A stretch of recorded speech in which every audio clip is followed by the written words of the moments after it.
Merhabalar, Filiz'in Yemek Dünyası'na hoş geldiniz. Bugün hazır baklavalık yufkadan 10 dakikada çıtır çıtır burma baklava tarifini paylaşacağım. Öncelikle baklavamızın şerbetini hazırlayalım. 4 su bardağı toz şeker tencereme ilave ettim. 200 milim bardağım. 4 su bardağı toz şekere 4 su bardağı da su kullanıyoruz. Suyumuzu da tenceremize ilave edelim.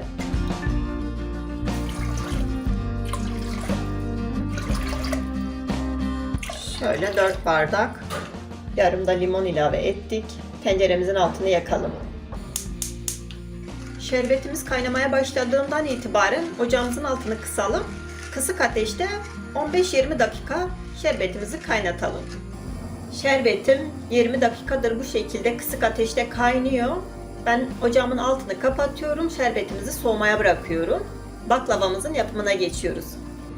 Bize gereken bir paket baklavalık yufka, 200 gram fındık içi veya ceviz içi. Ben burada fındık içi kullanacağım. Fındıklarımızı rondodan geçirdim. 125 gram da tereyağı. Tereyağımı da erittim. Üstündeki köpükleri de aldım. Beyaz beyaz köpükler çıktı. Onları aldım. Bir çay bardağı da sıvı yağ ilave ediyorum tereyağının içine.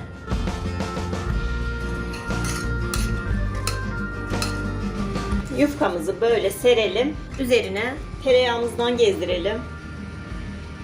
2 yemek kaşığı gezdirdikten sonra fırça yardımıyla her tarafına gelecek şekilde sürelim. Şöyle ikinci yufkamızı seriyoruz üzerine. Ondan sonra bir miktar fındık içini serpiştiriyoruz. Şöyle göz kararı serpiştiriyorum. İnce bir oklavayla, daha ince de olabilir. Benim elimde bu var. Bununla sarıyorum.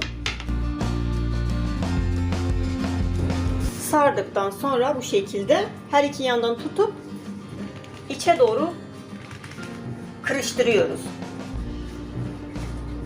Sonra oklavamızı çekelim.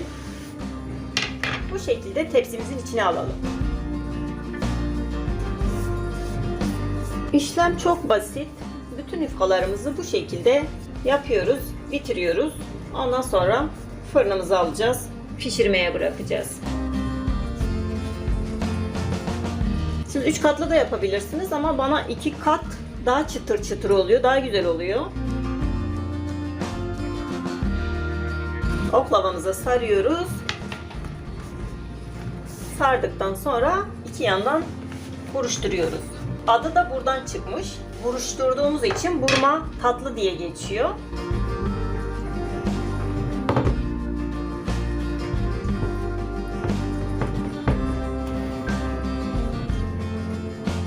Bütün baklavalarımızı sardık. Kalan yağımızı baklavamızın üzerine gezdiriyoruz.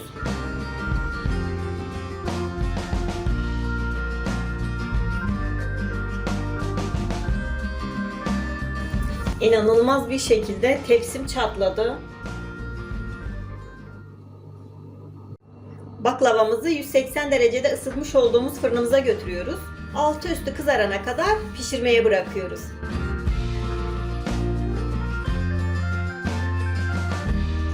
Burma baklavalarımızı fırından aldım. Getirdiğim gibi, koyduğum gibi, gördüğünüz gibi parçası düştü. Çatlamıştı zaten fırına götürmeden. O da baklavamızın nazarı olsun diyelim. Bir 5 dakika bekleyelim. İlk sıcaklığını çıkardıktan sonra üzerine şerbetini gezdireceğiz. 5 dakika bekledim. İlk sıcaklığını saldı. Şimdi de üzerine şerbetini gezdirelim.